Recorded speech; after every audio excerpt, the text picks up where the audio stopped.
Kuna na doy littoral live fire exercise maangay iti Burgos, Ilocos Norte. Idol Joan, please come in. Impakamo ti Philippine Marine Corps iti publiko ng nangruna iti mangalap iti Burgos iti manamnama apan nakaisayang party littoral live fire exercise tas paseda ti kamandag 09-25. Maangay daytoy iti kabaybayan na paset ti Barangay Bubon, particular iti kampo ti 4th Marine Brigade iti Cape Boyador into June 1, 2025. Kaganda na ti daytoy ket maiya pakpakaammo kadagiti so amin aliklikan pala iti papan kadagiti papan dagiti mangalap ken dagiti posible dumalyasat iti nasa o lugar tas kapay ti panagatulugod sa dagiti pamili.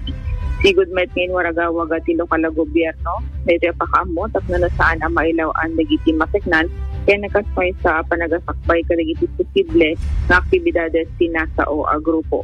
Sidadaan tinadakamat ang gobyerno lokal iti panangted iti suporta inaanyaman akabailan da nga itulong kadagiti maapektaran ti sapol na ken kadagiti grupo ang mangisayang ti aktibidad. Kabayatan na agpaot metlaeng at may isang aldaw at littoral life for exercise ken malaksid iti Burgos, Ilocos Norte ket mapasamak pa dito iti Berong, Quezon, Palawan. Kanwa iti 99.5 Basin Lawag, Idol John Gistin, Tatak, or